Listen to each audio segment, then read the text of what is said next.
Hello everyone, my name is Anthony Yong and I am from Asia Art Archive, and I'm very glad today we have a group of people to discuss about art periodicals, especially in China.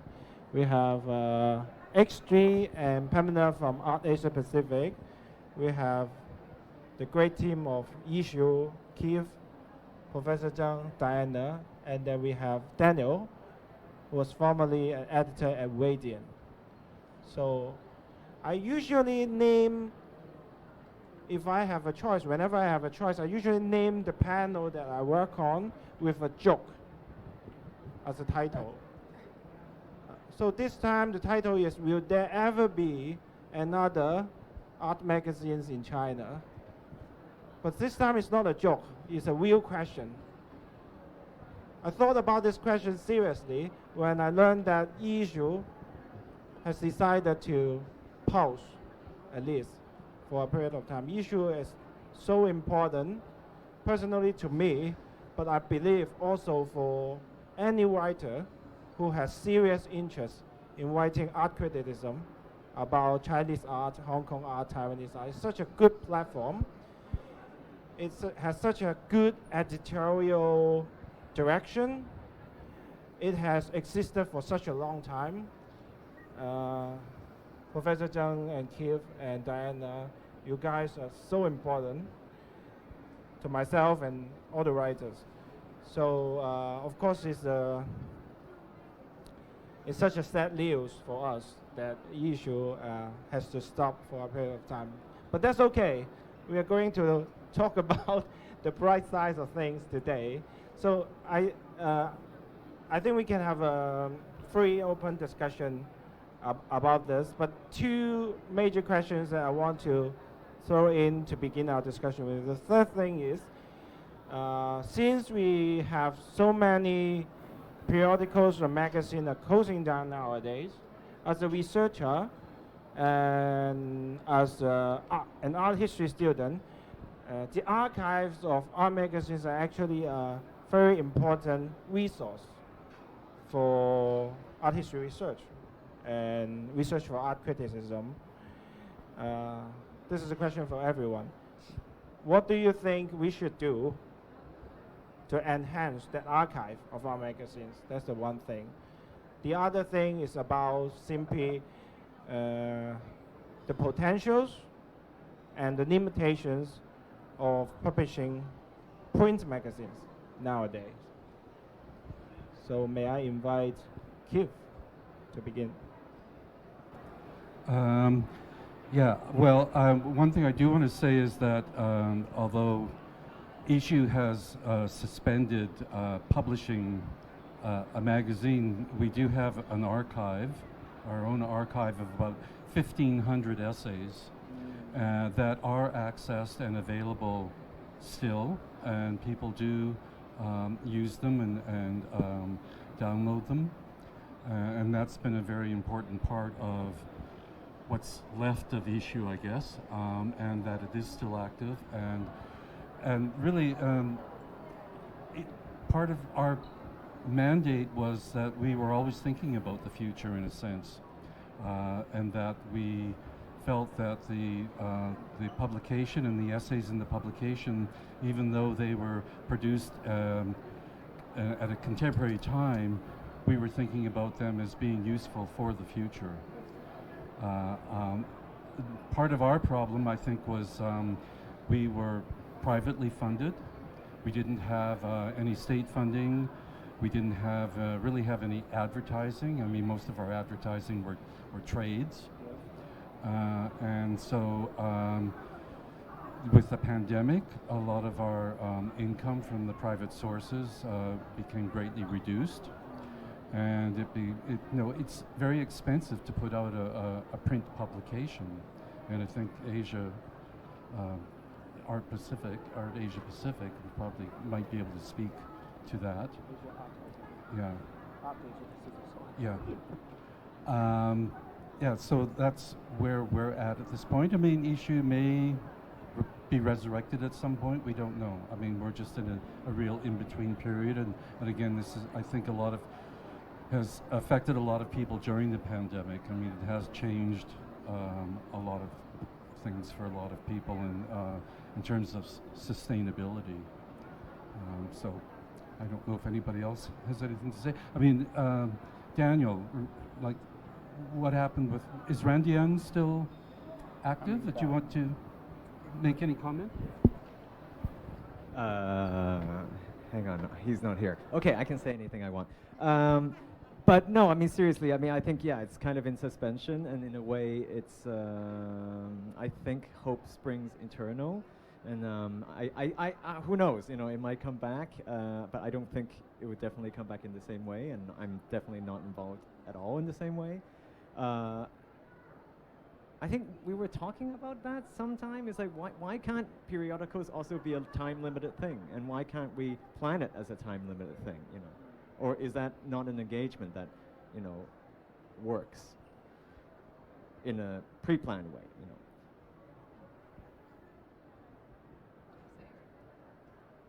Well, maybe we thought about that. I mean, we had discussed when we decided to pause about whether Yishu had sort of had its 20 year, had a really good run, and maybe served a purpose that we no longer needed to continue, and that we could focus on the archive, because the archive of essays were really important and would continue to be so. But then in the last 2 issues, when we pivoted and really focused on sort of more of visual culture and not just the visual art, we noticed how that sort of opened up. And so maybe, you know, to expand on your point, maybe there's a shift in the focus, and so new editors come in, or you're expanding on the readership. So I think there's that. It's also, Yishu is printed. We have discussed whether or not it goes online. I don't know, you would know whether or not that makes it any easier or less, you know, expensive to run, but for us.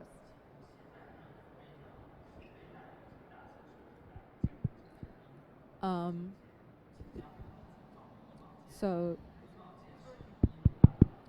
yes. So I felt that the pandemic really affected the logistics. So in terms of whether print magazines actually arrive and whether people actually receive them. So that, I think, really affected the whole publication industry as a whole. So when it comes to magazine, I often think that like, why couldn't we publish more content online instead? And there are actually like a lot more media shifting toward web platform or online platform where people can subscribe to their content. So you have like a subscription wall for them. Yeah, that's the biggest thing that I've felt throughout the pandemic. Yes, and also for visual art, like what you've said, that when new editors join and they tend to touch on different types of topics, so not just limited to visual arts, and then that sort of expand the scope, and then it really invited other people to join or to talk about visual culture as a whole. And now, especially when Hong Kong now has a museum of visual culture, and it collects all sorts of things, and that encourages people from different disciplinaries to actually have a broader discussion on things. Well, I was following on Pamela's point. I would say that like the magazine is a very particular kind of like technology, you know, and you know, Yishu maybe is more of a periodical, and maybe more review oriented in the sense of like, you know, writing authoritatively about certain artists or moments or practices, right? But you know, and maybe one difference would be that like ArtAsiaPacific as a magazine is much more focused on trying to write about the now and what's happening at the moment in both a way of recording it, but also kind of transmitting information, you know, maybe thinking less about it as something that will have a purpose in the future. I mean, of course, old articles are useful to researchers and scholars, you know, but it's not our primary motivation to write things just for future historians, for example. But but I also think the magazine as a particular kind of technology is also dwindling for all the reasons that we know about the like attention economy. Is not just logistics, like, you know, if people don't read printed things, you know, people also don't really read online either because they're increasingly off the World Wide Web and existing in, you know, social media platforms. So, you know, these are the kind of issues that we deal with where it's like, okay, you know, just getting people to visit our website is actually really difficult, relatively speaking, because people just want to consume information on, you know, Instagram, say. So I think the technology of a magazine, you know, is really been disrupted, not just by the internet, but also by social media, you know, and then we have to ask ourselves, you know, it's great to write 3,000 word articles in depth about artists that we love, you know, but how consumable is it, and, you know, is that really the best format for the people who might engage with these subjects today? Yeah, actually, I mean, I think in a way it raises a few points, right? So, I mean, first of all, I think, of course, it's great to print things online. It's just your ads don't make as much money online usually. And so you're kind of pressured into a different kind of model, right? I mean, some people can make it work, but it's actually very hard. Like print ads in, you know, a lot of print magazines are actually, you pay more, you know. But I think the broader point is like how much is a certain economics driving a certain monotony in textual, like whether, you know, this drive for clarity, drive for, you know, easy consumable text, that's actually depriving a broader, you know, art world of something very special that has, you know, different tones, different levels of opacity, different levels of engagement to artworks, you know.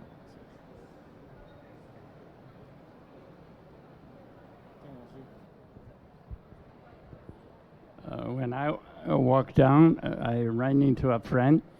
She asked me, "What do you feel when you come back to Art Basel?" I said, to me, it's like a homecoming, going back home, because we had 20 years relationship with Art Basel since the very beginning. 2003, we were accepted by Art Basel to have a booth there. Since then, we show Yishu in Miami, Basel, and then last few years Hong Kong. So every time we always show Yishu. So this is like a place where old friend will come to grade you, or a subscriber will finally see a physical presence of Yishu team. So it's a very good feeling for us. I remember one year in Miami, American collector Don Rubel come to our booth. Lara was there, and he said, "How much is a lifetime subscription?" Then I stopped because I couldn't answer, right? I said, "Well, we don't know how long we will last, so I cannot give you lifetime subscription, but if you want to give us a donation, we will. You just write a check." But people expect to see, I think, to see not only the information, they like to see a physical publication. And the hard copy is not like against the new technology. I think they can work together. I have a very good example. We have one subscriber, a lawyer in Vancouver. He told Lara, our circulation manager, he said he didn't have time to read, but he loved Yishu, the format. He said that he would download all the text in PDF, then use the text voice function. So every time he is driving or he's, you know, walking on the beach, he will listen Yishu text. I think that's the way you can combine the technology with the old hard copy format, because still for the library, hard copy is very important. And when we suspend our publishing in 2002, we get a lot of requests from library, from university library, because 60% of our subscribers are university libraries. So they all call or wrote to Lara, ask, are you going to continue and how many issues you are going to publish? So they expect us to continue. So when this time, after 3 years, Art Basel sent a letter to us, said that you're going to participate this time. We decide we will come back. Even we don't have a hard copy last year, but we will take this opportunity to meet our subscribers, supporters, maybe people who are interested in issue. We will ask them, what do they think? Should we continue or continue? What kind of a format? So I think when we talk online to organize this discussion, I thought it's a great opportunity. So that's why I think this opportunity not only display our previous issues, but also we may have some good advice can take back to make plan for the next step. What do you all think? Let's imagine. What do you all think would be a sustainable model for our periodical or magazines in the near future? Okay, we talked about sponsorship, we talked about donations, we talked about ads. Are there other possibilities?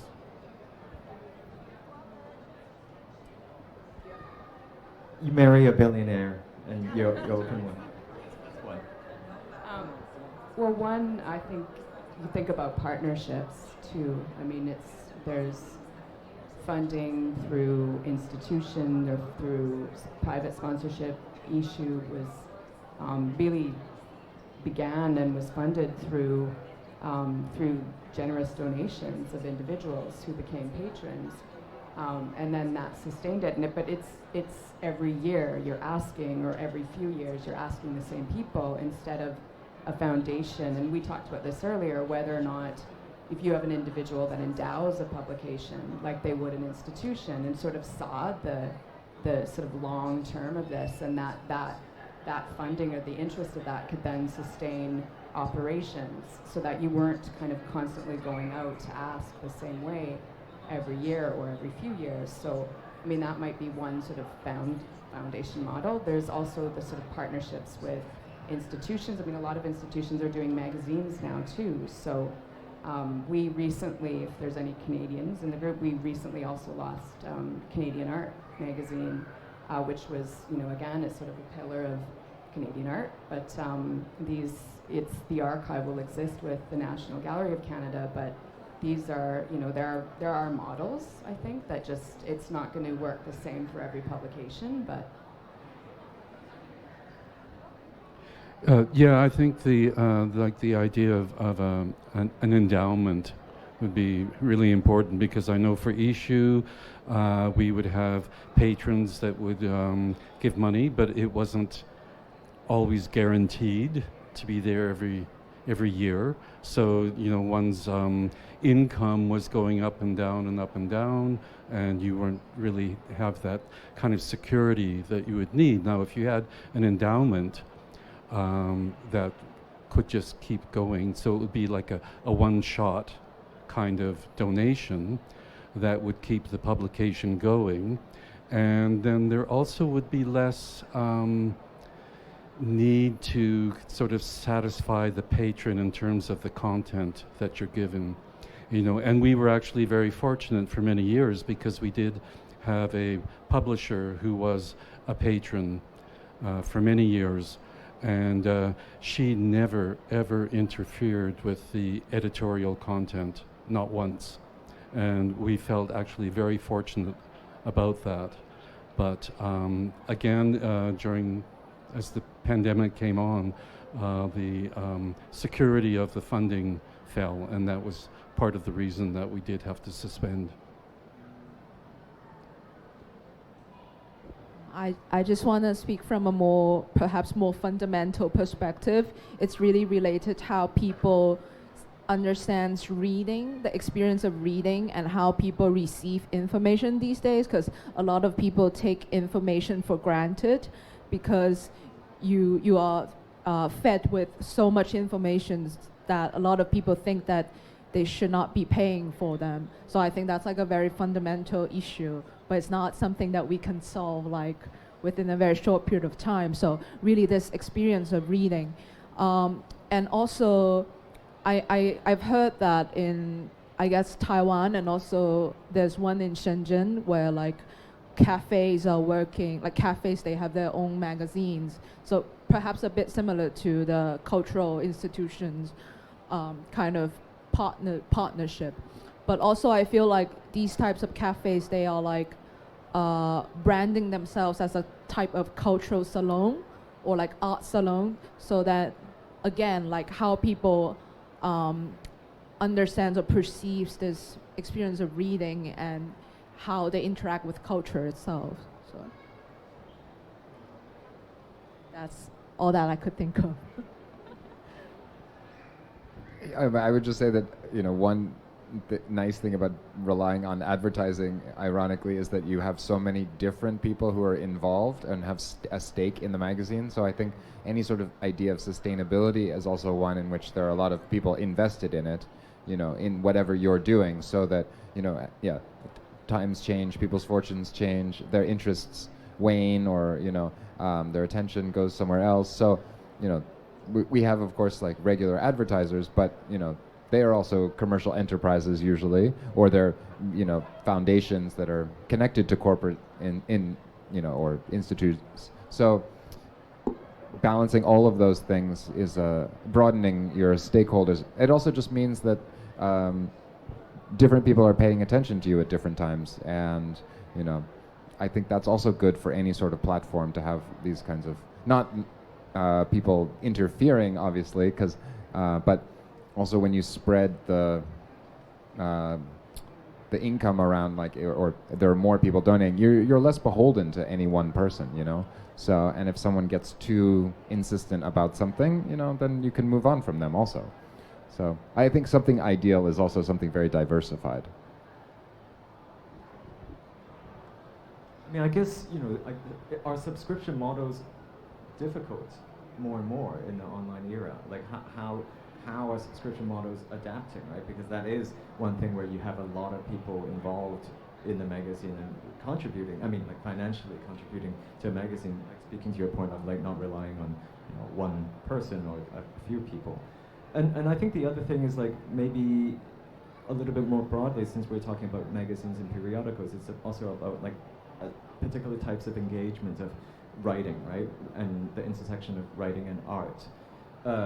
Either in terms of reviews, but also in terms of artistic practice. And I think if you put it in a broader field, actually there are also things where, like, you know, institutions actually produce certain types of writing sometimes that are interesting, that are like in relation to or with artists. Maybe like institutions, because I work in an institution now, you can't really take a certain position vis-a-vis an artist you present, and you also can't take a position against other institutions because that would be perceived as many, many, many things.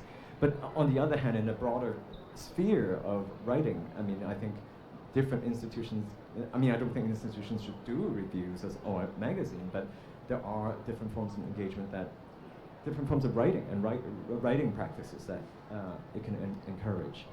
And maybe a broader, like, because I actually now working at Tycoon, I also run an art book fair where we actually have a range of a platform for different kind of practices, right? Different publishing practices, including anywhere from more theoretical ones to, you know, like artist bookmaking, as well as like artist forms of writing. I think once you put it in the broader sphere, there's actually a lot going on. Now, how economically sustainable, whether these people want it to be economically sustainable is, of course, a different question. You know. Both Daniel and Pamela have pointed to a key question. I think is the people. I think we are not conscious enough, generally speaking, about there's the qualitative difference in information. The information have different qualities and they mean different things. So you said people are so taken for granted for information. So I never worked for magazines, but I wonder if we can compare the experience of running an art space to running to magazines, because art space is closed down for two major reasons. One of the reasons is the money reason, right? They don't have the funding and things like that. But the bigger reasons usually for art spaces that are low is because of lack of quality content. So usually art space is closed down because the operators or the curators of the art space don't find enough things to do that is the kind of thing they wanted to do when they first started the art space. So this is one thing that I want to ask each of you according to your experience. I know each of the platform that you are related to have different probably definition about quality, the quality writings. For researchers and for people in the art community, there's always this complaint about, oh, we don't have enough good art criticism and art writing. This complaint is, since I was born, always like this.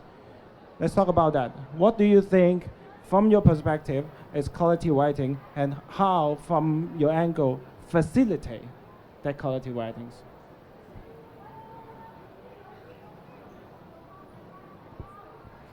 Well, editing is the main tool. No, I always say that there's actually plenty of art writing out there, because I also hear this all the time everywhere I've lived in the world. It's like, oh, there are not enough art critics. And I think that people say this, but they don't actually, they're not saying what they really mean. I mean, because first of all, there's plenty of art writing, it's just people don't know how to find it. It's not coming to them. But, you know, these are also people who are not usually reading that much. So, you know, I'm like, oh, do you read this magazine or do you go to this bookshop? You know, and then they're just, you know, you get this blank expression. So I'm like, okay, you know. So the reception of information for me is the biggest problem with, you know, people have to really seek it out and be interested in the first place. So I will say that. And I think I was just thinking about how with all of this, sorry to do this, but bring up like the chat GPT and like AI text, because I am worried that there's going to be so much like very decent but very empty kind of content coming our way, and this information attention is going to become an even bigger crisis. Like, just as an example, as a joke, I asked the ChatGPT to write like a 300-word article about like the auction scene in Asia, you know, and we would never publish what it produced. It was completely generic, but it was not bad. I mean, you know, like it had numbers, facts, figures, you know, and it was like the, you know, East Asian art market has seen a steady rise since 1994. You know, it's like all of this stuff. And so how are we going to make writing about art interesting and dynamic in the sense that people will want to consume it, you know, and then are we trying to engage with people around art, or are we just trying to record, you know, information? Because I feel like at a certain point in time, magazines and journals were very important as records and as authorities for information. And that is still a very important role, but also we can't exist as dynamic enterprises without getting people's attention. So like, how do we get people excited about just reading or like engaging with words that are about art? And sometimes those two things feel almost irreconcilable, because, you know, you want to pay respect and have fidelity to the art and like all of these, you want to do justice to the subject matter that you're discussing, but on the other hand, that can create a situation where the text and the platform is more authoritative but less exciting for people that you're trying to reach, like people who don't already know about you or people who don't work in the art field, you know. So for me, those are big problems. Yeah, I think that's a really important point. I mean, just the attention that people are able to commit to reading to something. And I think that with technology, we are going through a major change. And I think that change is really accelerating. And I don't really have an answer for it, like how one adjusts to that as a publication and in terms of writing, because I think we're right at that kind of a midpoint or whatever. We're in process and we don't know where it's going because it is really, really moving so fast. And, you know, I'd sort of like to Daniel's point, like whether a publication has to keep going or whether it has its period of time. And with Yishu, I have sort of thought, well, maybe it is a publication that is of a time in a sense, and that things are moving on. And also for its focus on being on contemporary Chinese art, is that relevant? You know, and because it's become so complex and so large, and like, how do you as a journal even attempt to cover that complexity? So is that relevance still there? I mean, I still think that the future, the archive and the future and the research, that information is still really important, but you know, can you carry on doing what you were doing in this time of change? And I don't know, I don't have an answer.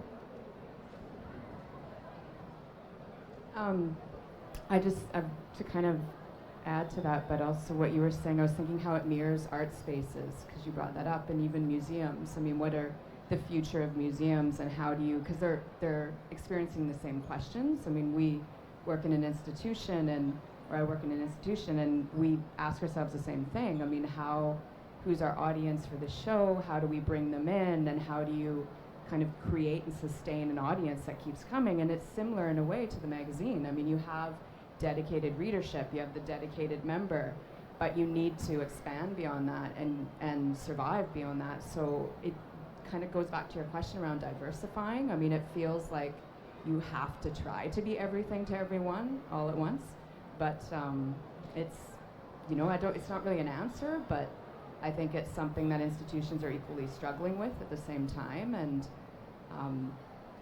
yeah. Just to add, from a writer's perspective, especially as a younger editor, two things for me. First of all, how do you train a generation of art writers? Especially like now in Hong Kong, I felt that seems like there's a gap between perhaps a more senior generation of writers and junior ones. I know, like, for example, Daoju Art in Hong Kong, they do this monthly criticism, which I think it's really helpful to cultivate new writers. And so that's for one. And then the second thing is how do you retain your own personality? I think when it comes to writing, no matter what kind of writing you're doing, it's at the end of the day, it's really your personality or your own characteristics that's attracting people to read what you write. So going back to the ChatGPT question, so the AI doesn't really have a personality, at least for now. So I think at the end of the day, it's like how you sharpen your own characteristic and how you bring that to the world, yeah, even for art writing. I think we look back in the last 20 years, one of the very important function for Yishu is to provide the platform for young writers. We're almost like a writing school. Many young scholars, they just graduate or they're doing their PhD. They send their first article to Yishu. And the kids spend a lot of time to edit, to teach them how to write, help them. And we see many people like Pauline Yao. Began with Yishu, writing with Yishu, now Pauline Yao is M+, a senior curator, right? And another British scholar, Paul Glasgow, start to write for Yishu, and the kids help a lot. And then he became a senior professor. He even created his own journal. I think it's one of the unique roles of our journalism. We do give those young scholars the opportunity to publish a long essay, long paper. no other magazine can publish that. You give them a 10 or either 20 pages with a 10 color illustrations. They were very happy with this, and I think this really encouraged them to continue what they are doing and to follow the the theme they choose or whatever the direction they want to go. And as an editor, I think Keith and other editors become a really helper in a way and to give them like kind of enough support to build their career. I think that's why not only we are working with our readers, but are also in very kind of intimate relationship. We're working with writers. Yeah, I think the mentoring aspect was a really important part of Yishu, and we never presented those younger writers as younger writers. They were presented in the publication on equal footing with scholars, because we also publish scholars at the same time. So we didn't, define them in a different way in any way, but it was a really important part of it, and I think a lot of younger writers felt comfortable coming to us, and because I think it's a difficult arena to break into as a younger writer, and many of them, I will say, would write in a very self-conscious way, especially if they're coming out of academia, because they feel they have to impress somebody with their writing, and I was trying to just try and be honest, and be yourself and say what it is that you really want to say, and hopefully it helped them in some way.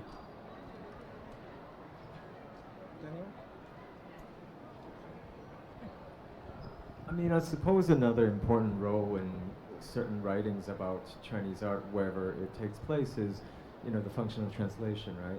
So I think some of it would be. I can speak over it. I'm loud enough. Yeah, I mean, it's also like literally, maybe, some writers writing in Chinese, they get if they're translated, they get a hearing in the broader art world. That I guess is supposed in English. But of course, some of the economics of translation is that it's very hard. It costs a lot of money. Actually, translators more than art writers have other opportunities. They can do other things. Art writers sometimes are kind of stuck with the periodicals, but translators are you don't pay them, they are not going to work for you, and they have other things to do. I mean, so there's a cost that makes it harder to do that, right? And that actually puts a certain strain on a certain economics of production. But yeah, I mean, I think the other thing, I don't know why I keep on thinking about the economics, is it's also infrastructurally, where are the bookstores that show it in different places? Where are these bookstores to show it in different parts of Asia? Where are the distributors that distributed it? What some of the difficulties distributing across different countries? And of course, in mainland China, a whole different story and a whole different complication of distribution as well, and book, publication.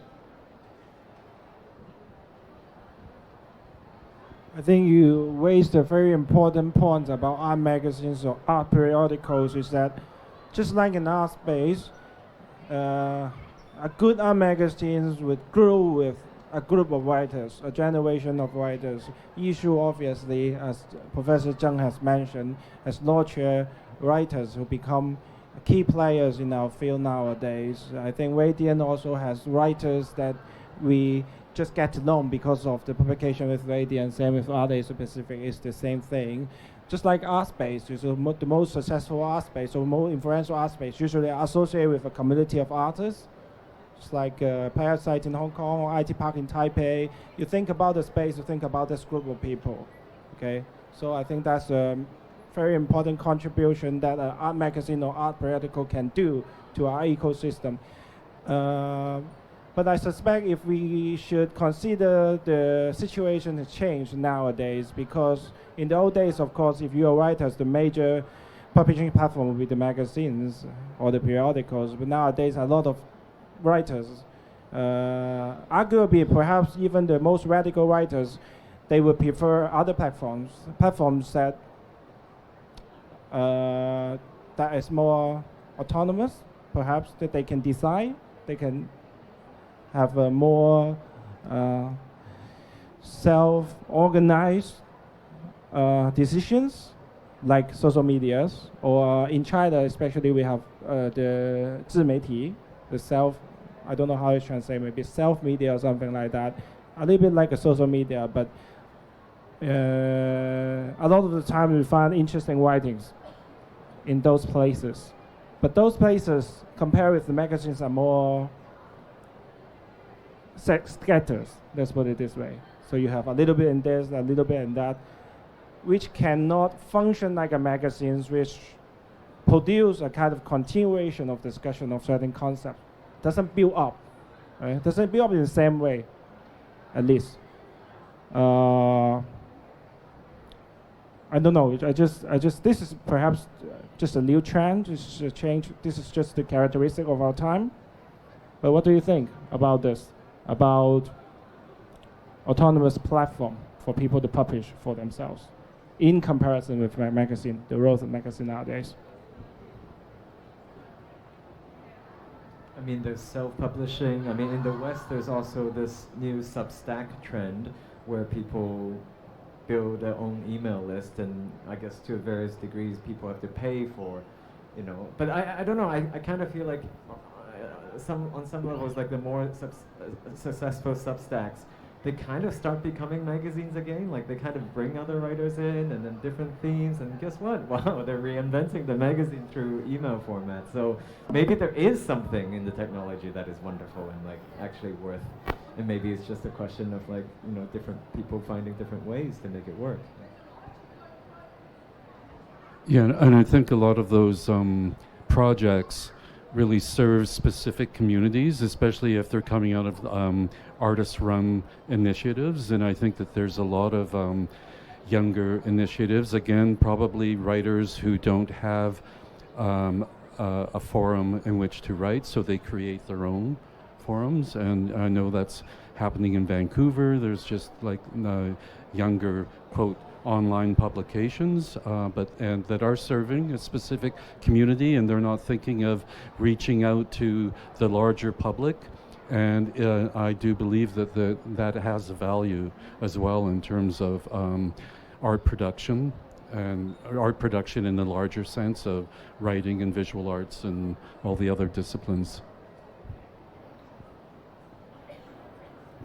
Yeah, I would just say that I noticed that a lot of writers, younger writers now, want to write about art from like a very personal perspective, and you know, I enjoy that, but you know, then we sometimes encounter this as a bit of a tension because, you know, we don't have strict rules or anything, but it's just like if you're writing about, say, or someone is writing about an exhibition at a particular venue, you know, like I might know the artist as the editor, or I might know the museum, you know, and then I know that we need to pay a certain amount of respect just in terms of formalities to what we're writing about. And also, if this is going to be the thing that we publish about this, it's not like I ever feel like I have to agree with the opinion of the writers. You know, I'm fine with, you know, people, you know, and I don't believe in having one voice. Like, people will say things to me like, oh, ArtAsiaPacific trashed that show, you know, somewhere many years ago.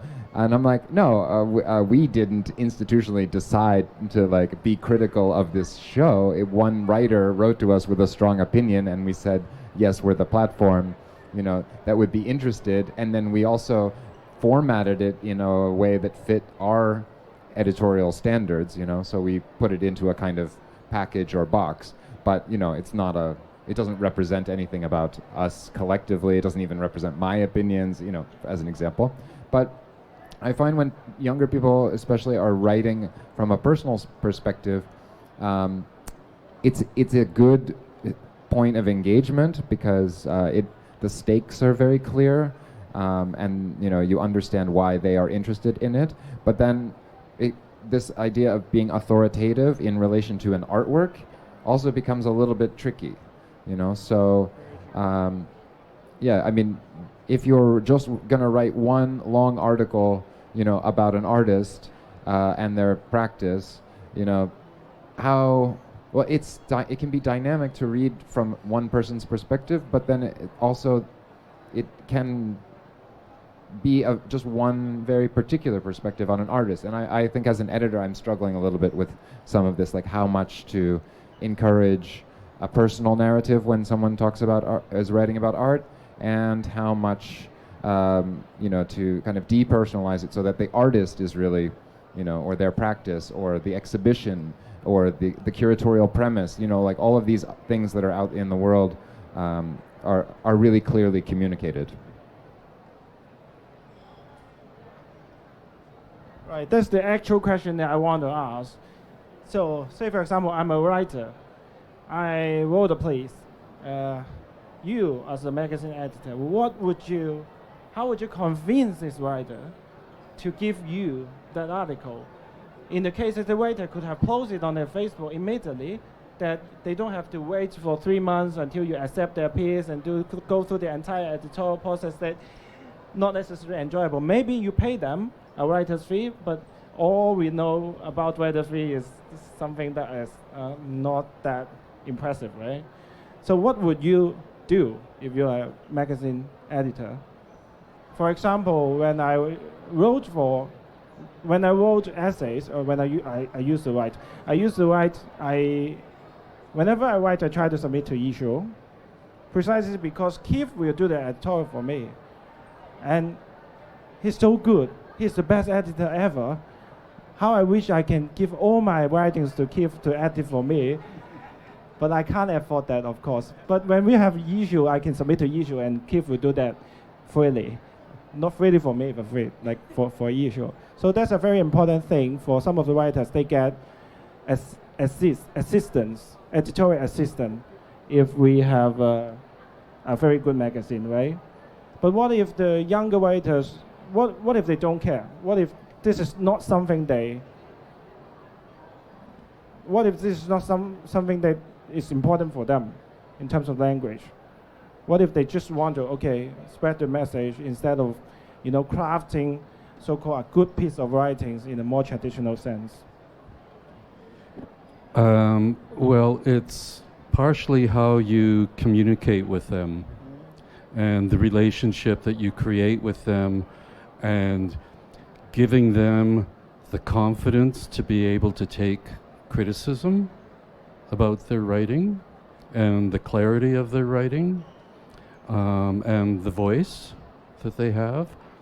And so, I think for me that was the important part of the process, was to give them the confidence to be able to take criticism, because it is, I remember the first time I had an editor, it was one of the most humiliating experiences of my life, because it's like I had never had an editor before, and I just realized how bad my writing was. And you made me feel the same. so, and after that, it's like I have to have an editor for anything I write, even for my own writing. Even though I edit, I can't edit my own writing. So I have to have an editor edit my own writing, because I can't see it. When you're writing, you have everything in your head and you know it all. But when you're communicating through words, you don't really know what the other side is receiving, so you don't have that objectivity, and the editor gives that objectivity.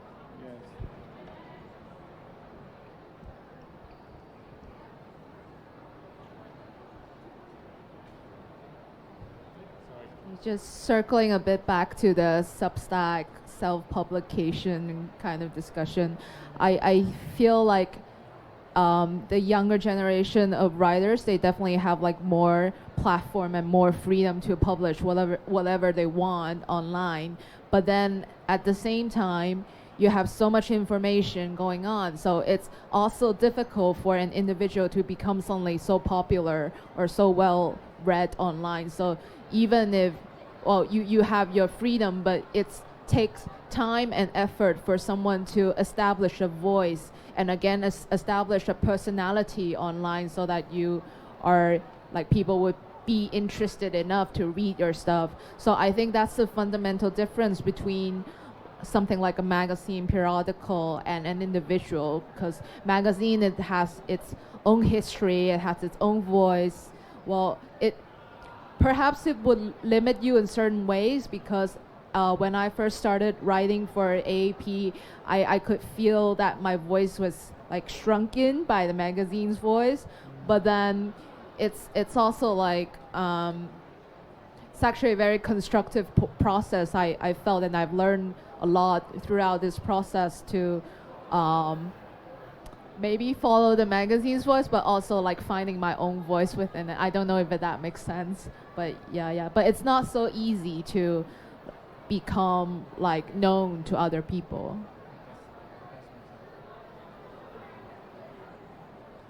Any other response from this side? Okay, I think it's time that we can open to the floor. If anyone have any questions or opinion that would like to share with us.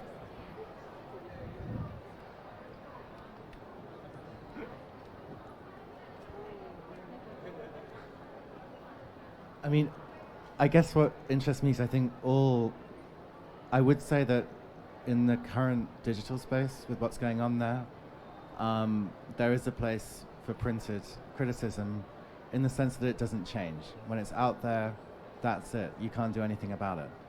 It is a journal of record to some degree. And yeah, when I'm teaching, someone's quoting something from online, they're going to have to put a reference, URL, timestamp it, date it. And even when the website and the magazine I run, I can change stuff. When I'm teaching, I do this exercise where I change a review from positive to negative by changing 3 words. And there's a certain sense of needing something that's semi-reliable as well. But I think it's also, I guess what you're talking about a lot is a negotiation between an audience and writers, or an audience and a vessel that delivers writing. And of course, these periodicals have to change a bit with audiences and as audience changes. So I think it's also about how you connect with the audience, other than just through numbers, which tends to be the traditional way. And you were talking earlier about being at the fair and seeing subscribers. And I think these things are also an important part of any magazine, not just hanging out with artists, but just with regular readers and things. It's not really a question.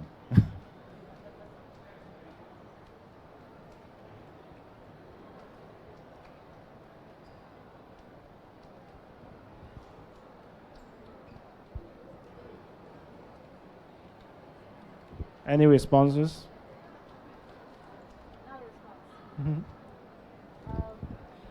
Obviously, your backgrounds, except for Randian, are mostly in the English language, Chinese writing, and that's what the topic of the talk is. But of course, in the same period as so many of these English language magazines have closed down, there's been a real explosion of Chinese language art writing about Chinese art, which, of course makes sense. There's much more synergy there.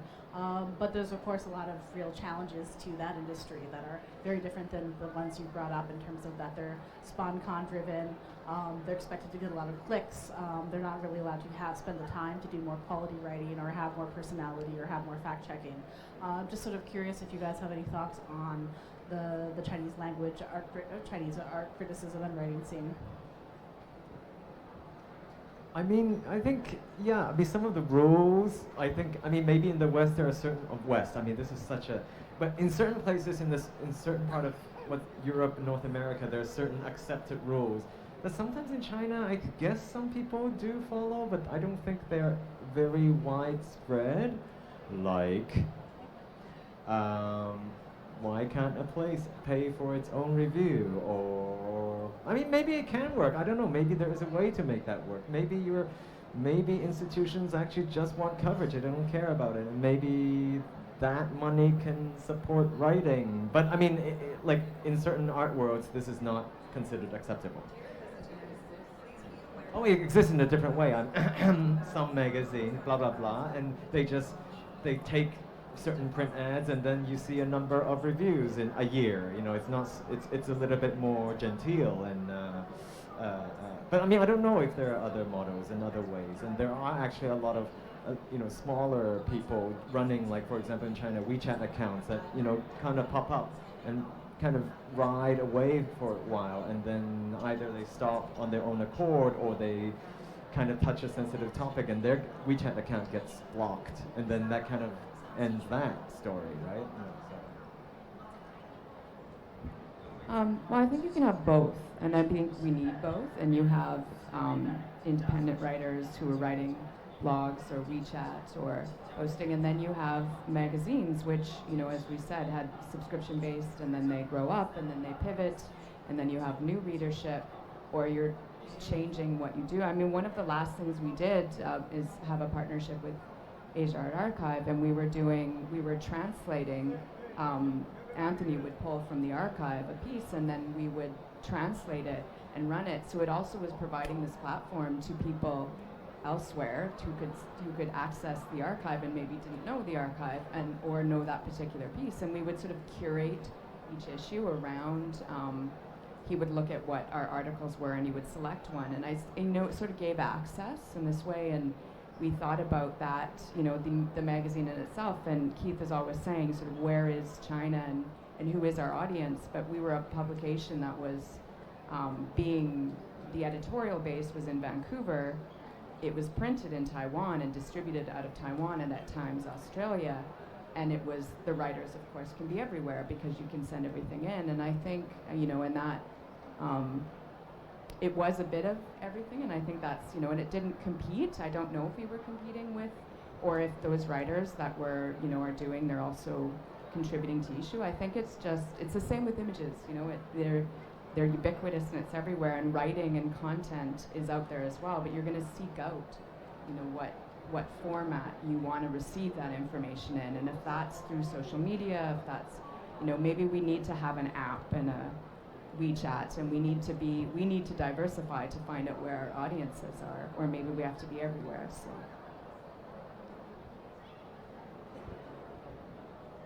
Last comments?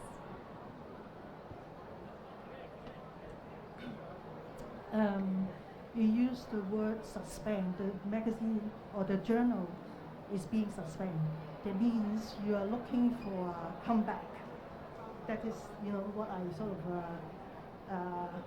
read behind between the lines, because you use suspend for a couple of times. But if that is the case,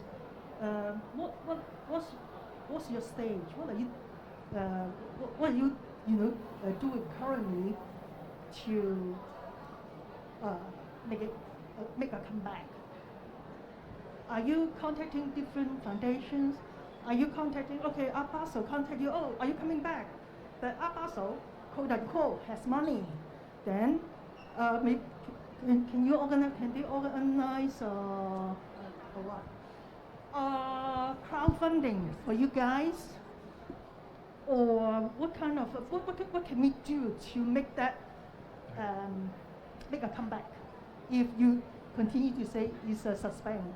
What can we do to make you come back? Yeah, what the art community can do.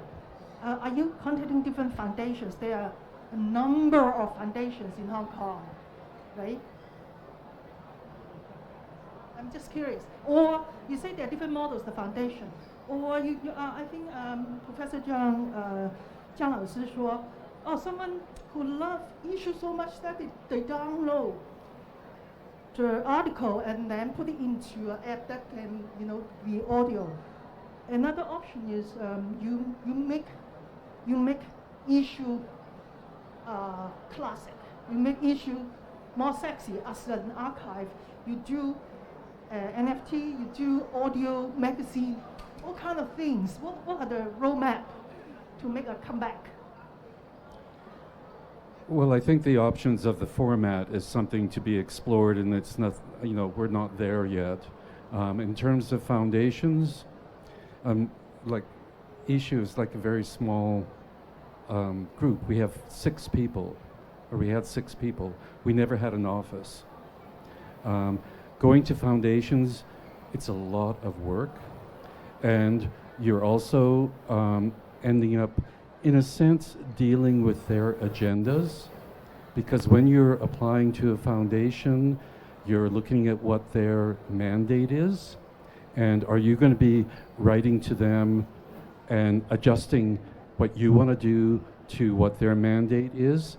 And so, I mean, we had this perverse kind of freedom before, that we didn't have to respond to anybody's mandate except our own.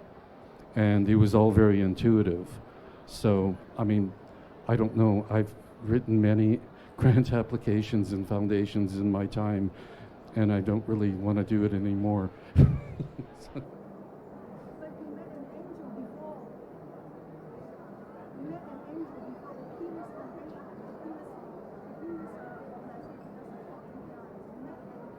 Sorry, I can't hear. You met an angel before. I mean, the Dian Chao, they were an angel of yours, right? You met one. Yeah, you're right. We had this publisher is really very never, as Keith said, never influenced our editing. Never ask we cover any gallery or any art show. It's just support, print in the magazine and the distribute. So that's the ideal partner for critical magazine, because I think art criticism, bottom line is that you have to be independent. Cannot. That's why we from very beginning we decided not to do too many advertising. We limited only 10 pages, no more than 10 pages. So we choose advertiser. Only those galleries or institutions that we think they have a very good quality in management, then we will take their ads. I remember in 2003, 2004, 5, those years, because the market booming, we have a lot of galleries ask us to put their ad in the magazine, but we reject it. We still choose what we think is good for Yishu. And because the lost independence is almost the end of a critical magazine. I think some publication like in China sell their pages, or they use this, what is it called, soft advertising. You make your publication meaningless. Why people will read this, right? So we will never do this. And some galleries, when they advertise in Yishu like in 2005, 2006, when the market's very good, they will ask us to also publish article about their artists. But we say no way. Yeah, if artists are good, we will publish, but not because you advertise with us. So of course, we hope we can find some supporters like our publisher, which will never interfere with your editing. Then that's what we need. Otherwise, with any condition, I think it will kill a critical magazine. Okay, we kind of ran out of time, but perhaps the last thing I want to say is that we are not patrons. We can't probably support you financially, but as writers, we also have our responsibility. Our responsibility is to write, and give our writings. Try hard to write and give our writings to the magazines that we like, and that's the best support that we can give. I also urge myself to write more. So thank you very much. Thank you very much.